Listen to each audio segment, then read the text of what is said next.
Hello दोस्तों, स्वागत है आपका मेरी एक नई कहानी में। दोस्तों, मैं एक टैक्सी ड्राइवर था। रात के करीब 2 बजे मैं रेलवे स्टेशन के बाहर खड़ा था।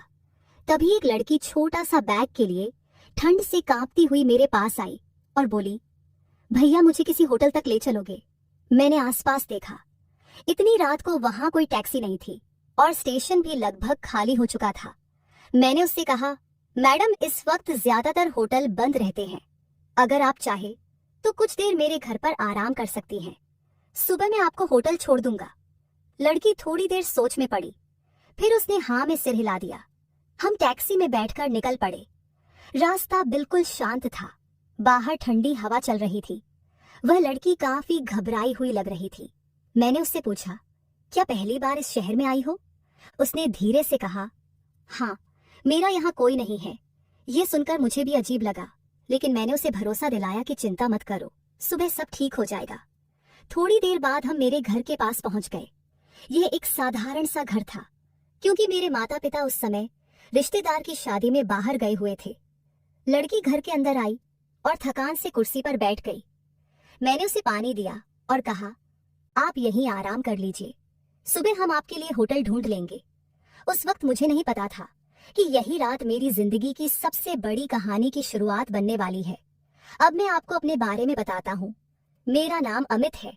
मेरी उम्र 30 साल हो चुकी है, लेकिन अभी तक मेरी शादी नहीं हुई थी। पढ़ाई के बाद मैंने काफी साल नौकरी की कोशिश की, लेकिन कहीं भी ढंग की नौकरी नहीं मिली। आखिरकार मैंने लोन लेकर एक टैक्सी खरीदी और ड्राइवर बन गया। मेरे पापा अच्छी नौकरी करते थे और मेरी माँ स्कूल टीचर थी। वह चाहते थे कि मैं भी किसी अच्छे काम में लगूं, लेकिन मेरी किस्मत ने मुझे यहाँ ला खड़ा कर दिया। मेरी माँ अक्सर मुझे कहती थी, बेटा अब तू 30 साल का हो गया है, शादी कर ले। मैंने हंसकर टाल दिया, क्योंकि मुझे लगता था कि टैक्सी ड्राइवर से कौन लड़की शादी करेगी। तभी एक दिन माँ ने कहा, हमारे गांव में एक लड़की है, बहुत अच्छी। मैं उसकी माँ से बात कर रही हूँ। 2 दिन बाद माँ ने बताया कि लड़की वाले रिश्ते के लिए मान गए हैं और हमें लड़की देखने के लिए बुलाया गया।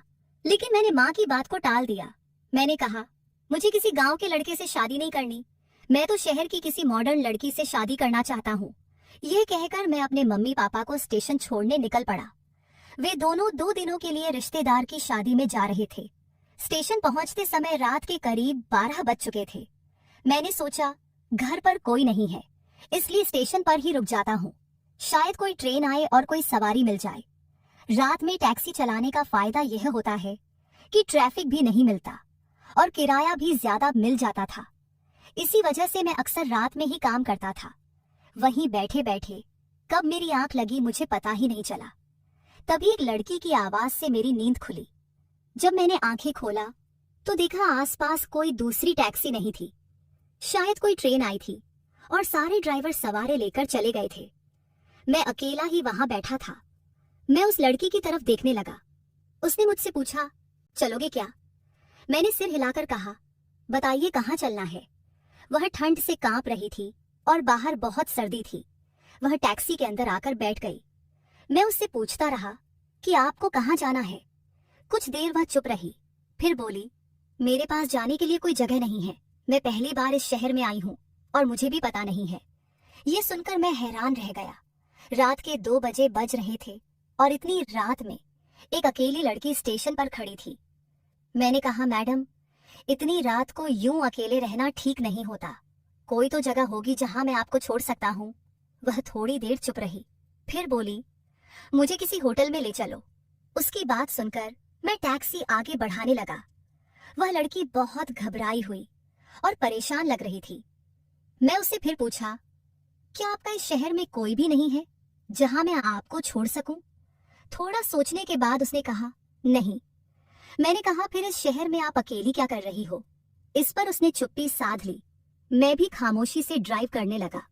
सड़क बिल्कुल सुनसान थी। उस लड़की पर से मैं अपनी नजरें नहीं हटा पा रहा था। लुकिंग ग्लास से उसे देखे जा रहा था। अचानक मैं अपने घर की तरफ मुड़ गया। लड़की ने नोटिस नहीं किया। जब हम मेरे घर की गलियों में पहुंचे तो उसने पूछा, यहाँ होटल है क्या? मैंने कहा, नहीं, यहाँ होटल नहीं है, ये मेरा घर है। इतनी रात को होटल मिलना मुश्किल होगा। बाहर रुकना आपके लिए ठीक नहीं होगा। आप मेरे घर में कुछ घंटे आराम कर लीजिए, सुबह मैं आपको होटल छोड़ दूंगा। मेरी बात सुनकर वह सोच में पड़ गई। फिर बोली, ठीक है। शायद वह अपने आप को मेरे साथ सुरक्षित समझ रही थी। मैं उसे घर के अंदर ले आया, लेकिन जब उसने देखा कि घर में कोई नहीं है तो वह थोड़ा घबरा गई। वह आंगन में बैठ गई और बोली, मैं यहीं बैठी हूँ, आप आराम कर लीजिए। वह बहुत थकी हुई लग रही थी, शायद बहुत दूर से आई थी। मैंने उससे कहा, आप बहुत थकी हुई लग रही है, अंदर कमरे में जाकर आराम कर लीजिए। वह मेरी तरफ देखती हुई अंदर चली गई। उसने कहा, आपका बहुत बहुत शुक्रिया।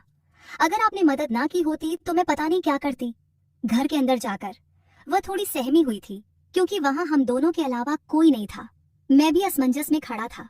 मेरे मन में बहुत सी उलझी हुई बातें चल रही थी। मैं उसके करीब गया, लेकिन फिर खुद को रोक लिया। उस वक्त मेरे अंदर एक अजीब सी बेचैनी थी। मैं खुद से लड़ रहा था कि मुझे गलत नहीं करना चाहिए। वह लड़की अकेली और परेशान थी। कुछ देर बाद वह बाहर आई और चुपचाप बैठ गई। रात काफी बीत चुकी थी। सुबह के करीब 4 बजे बज रही थी।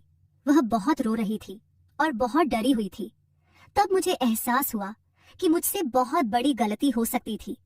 मैं डर गया था कि कहीं कोई बड़ी मुसीबत ना हो जाए। इसी डर में मैंने फैसला किया कि इसे यहाँ से किसी सुरक्षित जगह पर छोड़ दूं, ताकि कोई और परेशानी ना हो। मैंने उसे टैक्सी में बैठाया और शहर की तरफ चल पड़ा। रास्ते भर मैं यही सोचता रहा कि यह सब मेरी जिंदगी को बदल सकता है। स्टेशन के पीछे मुझे एक सुनसान सी जगह दिखी। मैंने गाड़ी रोकी और उससे कहा, आप यहाँ से आगे निकल जाइए, यहाँ से स्टेशन पास है। उस वक्त मैं सिर्फ अपने बारे में सोच रहा था और घबराहट में उस लड़की को उसके सामान के साथ वहां उतार कर गाड़ी लेकर तेजी से घर आ गया। उसके बाद मैं जाकर सो गया, लेकिन सुबह फोन की घंटी से मेरी नींद खुली। माँ का कॉल था। उन्होंने कहा कि कुछ जरूरी बात हो गई, इसलिए हम जल्दी वापस आ रहे हैं। यह सुनकर मैं बहुत घबरा गया। मैंने कहा, माँ क्या हुआ? मैं पहले से ही बहुत परेशान हूँ, कहीं कुछ गड़बड़ तो नहीं हो गई? उन्होंने गंभीर आवाज में कहा, घर आकर बताती हूँ। यह सुनकर मेरा डर और बढ़ गया। मुझे लगा कहीं उस लड़की ने कोई शिकायत तो नहीं कर दी। थोड़ी देर बाद मैं उठा, कंबल ओढ़ा और मफलर से चेहरा ढककर साइकिल लेकर उसी जगह पहुंच गया जहां मैंने उस लड़की को छोड़ा था। वहां पहुंचकर देखा कि वहां उसका कोई निशान नहीं था। मैं और ज्यादा घबरा गया और सोचने लगा, वह आखिर गई कहां? वह मुझ पर भरोसा करके टैक्सी में बैठी थी और मैंने यह सब कर दिया। अगर मैं थोड़ा खुद पर काबू रखता तो यह सब ना होता। मैं साइकिल लेकर स्टेशन तक गया, लेकिन वह वहां भी नहीं मिली। फिर मैं घर लौट आया और बहुत बेचैन हो गया। धीरे धीरे मेरे अंदर पछतावा होने लगा। मैं खुद से गुस्सा कर रहा था, सोच रहा था, अगर मेरी बहन के साथ कोई ऐसा करता तो मुझे कैसा लगता। दिन भर मैं ऐसी सोच में डूबा रहा। शाम होते ही मेरी माँ घर आ गई। उन्हें देखते ही मेरा दिल जोर जोर से धड़कने लगा। मुझे लगा उन्हें सब पता चल गया होगा। माँ ने मुझसे पूछा, क्या बात है, तुम इतने परेशान क्यों हो? मैंने कहा, मेरी तबीयत ठीक नहीं है। माँ ने कहा, रात को ऐसा क्या हुआ बेटा? ये सुनकर मेरा डर और बढ़ गया। मैं चुप ही रहा। तब माँ ने कहा, मैंने तुम्हारी शादी तय कर दी है और 10 दिनों के अंदर तुम्हारी शादी होगी। ये सुनते ही मेरे पैरों तले जमीन खिसक गई। मैंने कहा, माँ ये क्या कह रही हो? उन्होंने कहा, तुम्हारे लिए यही सही रहेगा। आज से ही मैं शादी की तैयारी शुरू कर दूंगी। मेरी माँ की बातों पर मुझे ऐसा लगने लगा कि उन्हें मुझ पर शक हो गया है। शायद वह सोच रही थी कि मैं गलत रास्ते पर जा रहा हूँ, इसलिए मेरे लिए शादी का फैसला कर लिया। उन्होंने मुझसे सीधे कुछ नहीं कहा, लेकिन शादी की जल्दी देखकर मुझे समझ आ गया कि वह मुझे सही रास्ते पर लाना चाहते हैं। मैं भी उनसे अपनी गलती के बारे में कुछ नहीं कह पाया। जिस लड़की से मेरी शादी तय हुई थी, उसकी मैंने शक्ल तक नहीं देखी थी। बस इतना पता था कि उसका नाम उर्मिला है और वह मेरी माँ की जान पहचान में से है। लेकिन मेरा मन बार बार उसी स्टेशन वाली लड़की के बारे में सोच रहा था। मैं चाहता था कि वह मुझे एक बार मिल जाए, ताकि मैं उसे माफी मांग सकूं और उसे शादी कर सकूं। मैंने उसे ढूंढने के लिए अपनी ड्यूटी बढ़ा दी। हर जगह उसी को तलाश करता रहा, लेकिन वह कहीं नहीं मिली। मुझे लगा शायद वह शहर छोड़कर चली गई। मैं ऊपर वाले से रोज यही दुआ करता था कि वह एक बार मुझे मिल जाए। इसी बीच शादी का दिन आ गया। हम बारात लेकर घर निकले। काफी दूर का सफर था। बस से शादी की जगह पहुंचे। पंडित जी मंत्र पढ़ रहे थे। कन्यादान के बाद मैंने उसकी मांग में सिंदूर भरा। दुल्हन ने घूंघट कर रखा था और मैंने उसकी शक्ल भी नहीं देखी थी। मैं मन ही मन सोच रहा था कि यह गांव की लड़की है, क्या मैं इसे कभी प्यार कर पाऊंगा। मैं यही सोच रहा था। वैसे भी कहीं ना कहीं स्टेशन वाली लड़की को मैं अपना दिल दे चुका था। इस गांव की सीधी सादी लड़की को मैं अपनी पत्नी के रूप में स्वीकार नहीं कर पा रहा था। दुल्हन को लेकर हम घर आ चुके थे और मैं सुहागरात के कमरे में पहुंचा। मेरा दिल बहुत भारी था। मैं उसके पास गया। मेरी पत्नी दुल्हन बनकर बैठी थी। मैंने उससे कहा, देखो, मैं भी तुम्हें अपना दिल नहीं दे सकता। मैं एक बहुत बड़ा गलती कर चुका हूँ।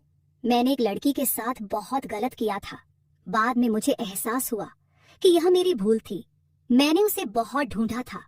उसके पैर पकड़कर माफी मांगना चाहता था, उसे शादी करना चाहता था, लेकिन मेरी माँ ने मेरी गलती का अंदाजा हो गया था, इसलिए उन्होंने मेरी शादी तुमसे करवा दी। लेकिन मैं भी तुम्हें वह प्यार नहीं दे सकता।